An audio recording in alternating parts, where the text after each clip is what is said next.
ไปใส่น้องแดนไปตักน้หลังจากกินข้าวกินน้ำแล้วก็ตักน้ำใส่ตักน้ำกินและท่านผู้ชมเนาะกินกับแม่นใส่กับแม่นอยู่นี่กับน้องทวาน้องแดนเนาะใครแน่น้ำบาดาลอยู่ใกล้ๆเฮือนเนาะแต่ว่าผู้ลังคนกับเจาะน้ำบาดาลส่วนตัวแล้วตอนนั้นมีการตำเขาด้วยท่านผู้ชมโอ้เสือก็คล้ายๆกันได้สุพรรณนุงนี่กะสีคือกันเลยพูดทั้งหมวกใบทั้งหมวกกันเสือเนาะปก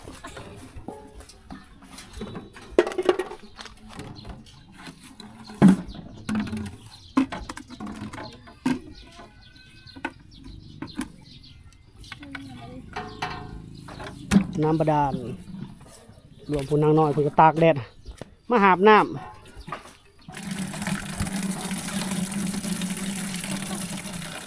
ประมาณ4 โมงอากาศก็ยังแดดๆนิดนึงแดดอ่อนแล้วล่ะพอดีเหลี่ยมตา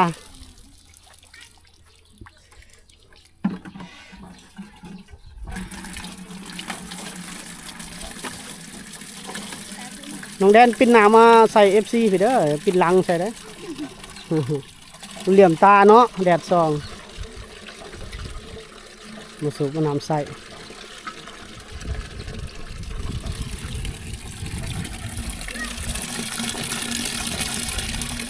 ขู่หาบกันเนาะ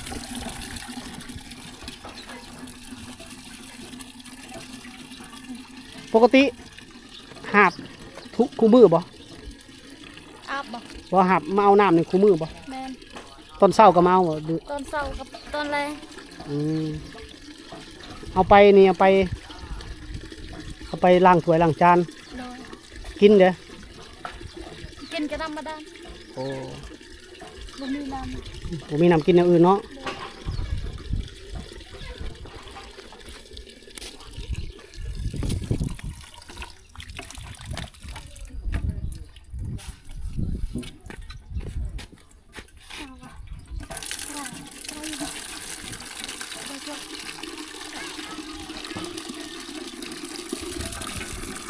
น้องแดนกับน้องหวานสิหาบไกลกว่าเนาะเป็นสิหาบไกลกว่าเพื่อนเพิ่นอยู่ไกลเด้โอ้นี่คู่น้อยๆเนาะน้องแดนเพิ่นก็บ่ค่อยมีอันเครื่องใส่โคเฮือนนะท่านผู้ชมเครื่องใส่โคเฮือนจะขาดเคินตามที่บ่าวจอยสังเกตเบิ่ง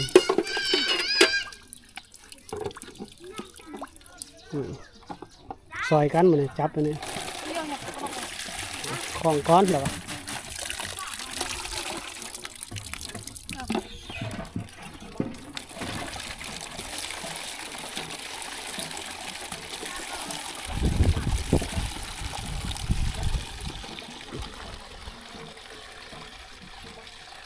หาบเอาเต็มเลยบ่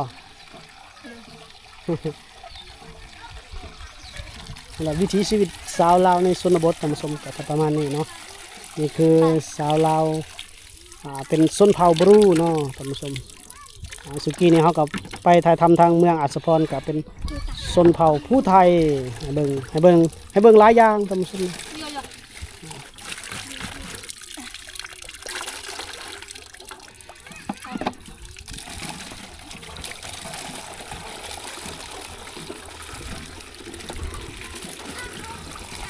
น้ำใสจุบเจือได้น้ำเสร็จ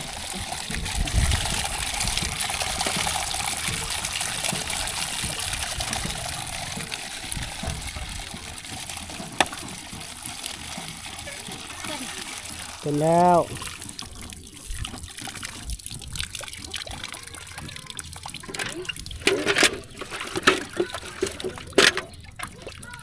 น้องๆคนปกปิดหน้าตาคักก็ได้น้องแดนมายันดำคนเนาะ ยันดำนี่เหรอดูแลผิวพรรณตัวเอง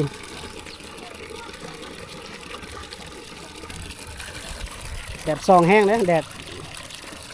โอ้สีเสือคือกันคักเนาะมันไปซื้อพร้อมกันมาต้องไปซื้อน้องแดนซื้อคนละบอลคนละเทื่ออีกเนาะแต่ว่าคือกันคักกันเลย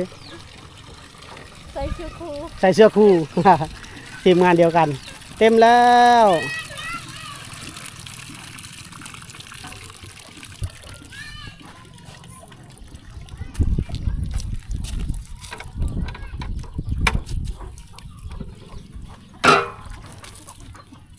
ค่อยๆค่อยๆไป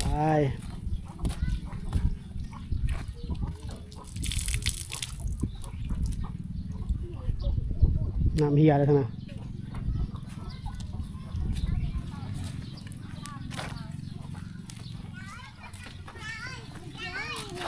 น้ำใสมากๆ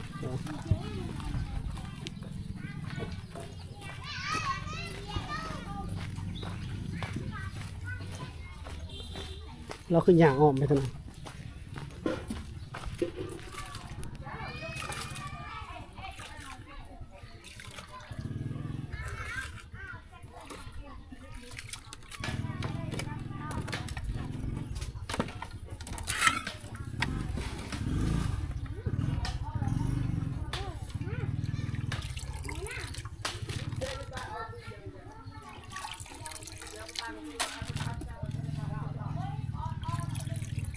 หนึ่งเข้าร้ายบ่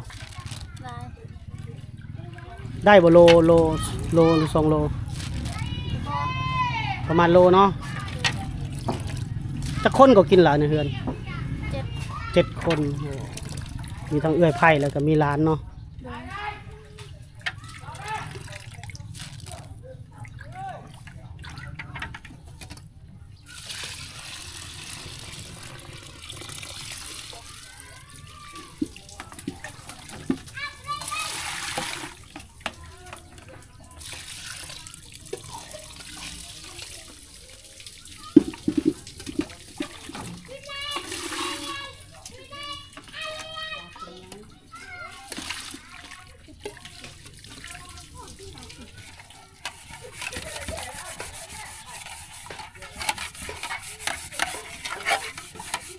ล้างถ้วยล้างจานนี่ก็ใส่สไลด์กันบ่ ใช้ ใส่เนาะครอบครัวซุมเจ้านี่บ่ได้หาเงินแล้วเฮ็ดได้จังไดเงินแบบเงินขายอาศัยขายเครื่องขายอัน ขายแต่กล้วยเวลากล้วยแก่ โอ้ได้ขายกล้วยหั่นเนาะอืมกับมัน กล้วยกะบ่ได้ลายปานใด อืม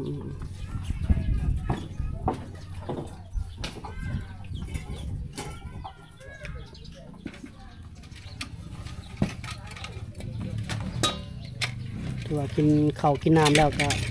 แรงมาน้องเปิดกันนึ่งข้าวตักน้ำล้างถ้วยล้างจานทำตามวิธีของสาวลาวเนาะแม่บ้าน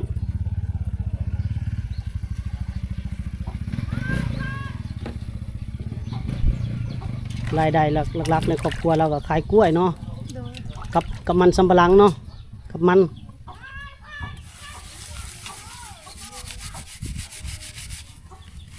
แต่ว่า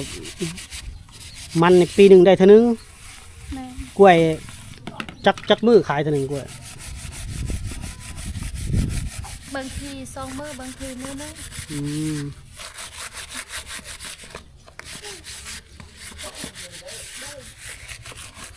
ขายประมาณได้เท่าไหรประมาณขายเท่านึง ประมาณได้3-4 แสน อืมประมาณ5-6 เครือเนาะ แม่ หรือ7 เครือพอได้ตอนนั้นรายหับจากครอบครัวน้องเพิ่น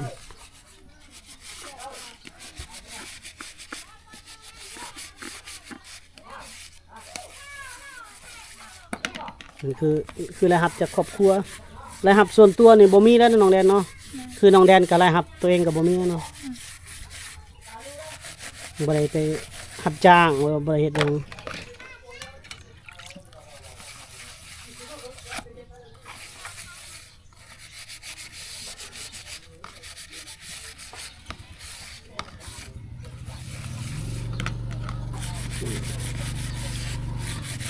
แต่ว่ามื้อนี้ก็มีโอกาสได้มาเยี่ยมมายามน้องเพิ่นอีกเทื่อนึงฝาก FC กดไลค์กดแชร์เข้ามาคอมเมนต์เด้อ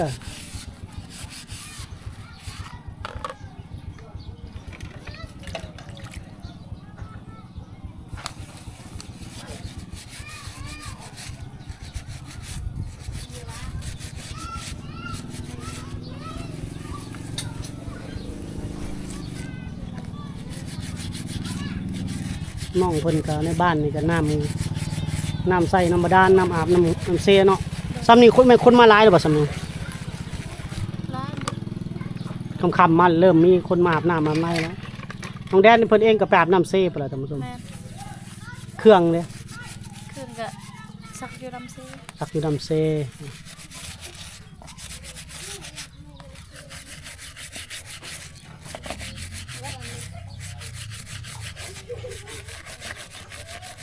สาวลาวดูมันขยันทุกคนให้ทางเลยหรือเปล่าทางให้ปลูกเขาว แล้วเลย ให้ตอนใหม่นะจูดแล้วบ่ ยัง เนี่ยจะได้จูดจะได้ก็ไปคือให้แน่เนาะ แม่น บ่ว่างเลยสมสมจะได้ก็น้องคนไปปลูกเขาอีกจะได้ไปเบิ่งไปปลูกเขาอยู่ให้เพิ่นน้องแดนแนมกล้องให้เด้อน้องแดนเด้อบ่แนมกล้องแล้วได้ FC เพิ่นบ่เบิ่งแล้วพุ่นเดือนสิงหาพุ่นล่ะท่านผู้ชมช่วงนั้นจะแม่นเสียหญ้าให้แล้วบ่ค่อยได้อยู่เฮือนแล้วเนาะ โดย ไปเสียหญ้าให้เสียหญ้าเป็นต้นเสียหญ้ามันสำปะหลังไปได้หญ้าช่วงเขาปลูกไกลบ่ให้เจ้า ไก่อยู่ผู้ โอ้โหว่าอยู่ภูแล้วอายไปบ่ฮอดแล้วครับว่าซั่นย่างไปแล้วเนาะ รถฮอนให้ รถ ไปทางเดินจีนเขาเอาไม่วิก โอ้รถอ้ายนี่ไปได้บ่รถอ้ายนี่รถจักรอ้ายนี่ ได้ ฮอดบ่ ฮอด อย่าว่ารถแบบรถแบบสุนเจ้าสเตอร์ใหญ่ๆจังฮอดโอ้ปลูกข้าวอยากไปเบิ่งนะน้องแดนซักข้าวให้นี่อยากไปเบิ่งแล้วส่วนเด้อ โดย ไอ้จ้อยวันนี้ไปซักเขาให้ได้มากินข้าวอยู่กับน้องเลย ไปแล้วไอ้จ้อยก็ติดตามวิถีชีวิตน้องแดนไปเรื่อยๆท่านผู้ชมเนาะเดี๋ยวป้าจอยจะพาท่านผู้ชมไปติดตามวิธีความเป็นอยู่ของเราวิถีชีวิตเพิ่นทำมาหากินหาอยู่หากิน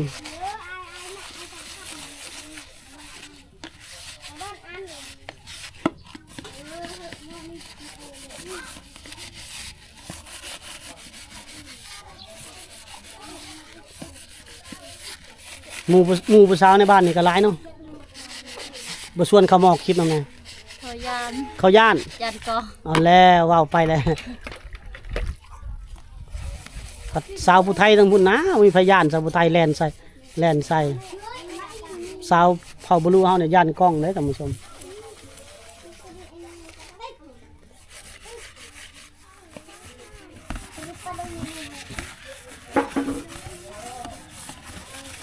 หลายเติมเนาะถ้วยบวงเนาะบ่แม่นถ้วยบวงเฮากินตีหลายสำนี้เนาะ โอแมน เดี๋ยวน้องแดนมันจะมาได้มาหลายพนถ้วยบวงเต็มเฮือนเราหยอกน้องแดนท่านผู้ชมน้องแดนหับแขกอยู่แล้วปกติจะติดต่อหาน้องแดนมาโลดอ้ายน้องบ่ได้ไปใส่ถ้าน้องไปใส่แล้วบ่เห็นนกบ่ว่างแล้วพุ่นน่ะช่วงนี้เวียกบ่หลายช่วงนี้นอนน้องแดนเนาะพุ่นยามให้ยามหน้าพุ่นยันบ่มีมือว่างให้ซ้ำ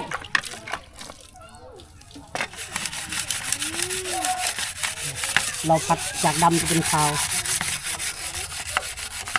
น้ำเฮาพ่ออยู่บ่หลังพ่อยเนาะแต่ก็ไปหาบไม้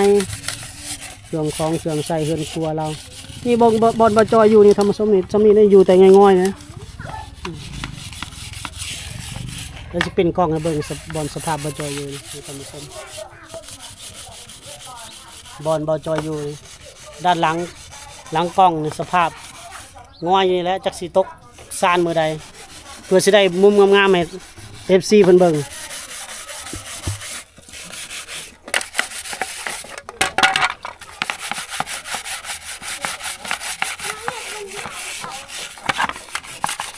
เดี๋ยวบวงชิ้นลายเครื่องใส่เฮือนครัวเราคือว่าแหละท่านผู้ชมค่อนข้างจะขาดเคินขนาดสงสารน้องเพิ่นท่านผู้ชมอันนี้ก็แตกแล้วถ้วยบวงบดกระโดนแล้วท่านผู้ชมเป็นหม้อแหกไข่กระโปรุ่นเก่ามาแล้ว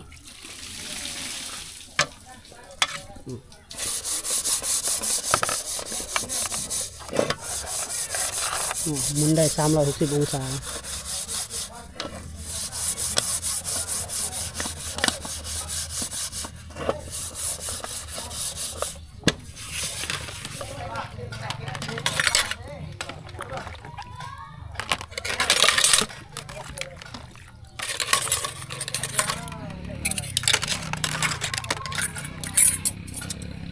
กำลังไหลน้ำ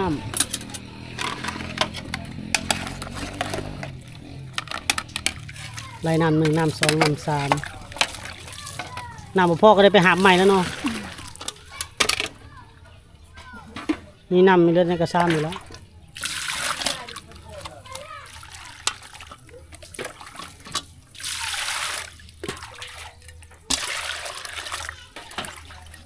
ต้องมีกระซ้ำใหญ่ตัวนึง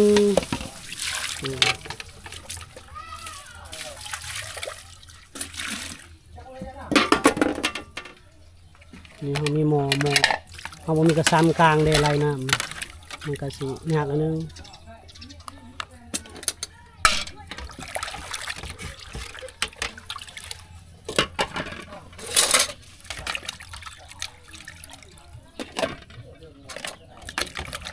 เมื่อยบ่ ธรรมดา ธรรมดาเนาะเวียกเฮือนเวียกซานไปทางไห้แห่งนักกว่านี้แหล้วทางไห้ก็ได้ทางบ่เจ้าหรือว่าพ่อแม่ทางไห้ ค่อยกับทาง ทางกันเนาะ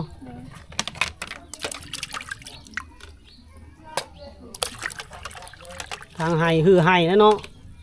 ปัจจุดไห้ก็คือไห้ซักเข้าไห้ท่านผู้ชมซักแล้วเข้าเกิดอีกก็มาเสียหญ้า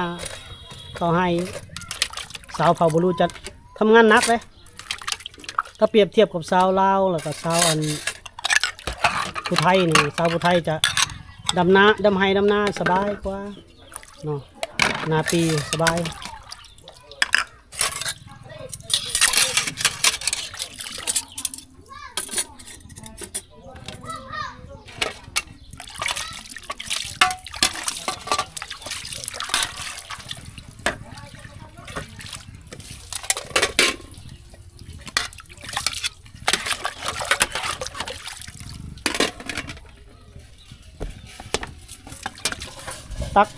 ตักน้ำหาบเดียวหันบ่ได้นึ่งข้าวบ่เจ้า ไม่ แม่นึ่งข้าวแม่คือให้แม่คือบ่นึ่งเองแม่ญาติเฮ็ดแล้วเนาะอยากเพิ่นก็บ่มีหลายดอกท่านผู้ชมตักน้ำให้แม่มื้อนี้ล้างถ้วยล้างจานเด้บ่ได้ล้างบ่ ล้าง หืม ล้าง ล้างแล้วแต่ว่าข้าวนี่แม่นึ่งแล้วเนาะกินยังมื้อแรงได้ยังกิน กิน ฮะภาษาบรู้ว่ากินยังมื้อแรงมียังกินได้แล้วบ่อันกิน บุย บ่มีบ่ได้ไปหากินบ่มีอาบังกินบ่น้องทวาท่านผู้ชมเว้าน้อยๆดอกเพิ่นก็แล้วเว้าลาวบ่เก่งท่านผู้ชมเป็นคนชนเผ่าบรูเนาะชนเผ่าบรูก็เว้าลาวผู้เว้าได้เว้าหลายผู้เว้าได้น้อยเนาะ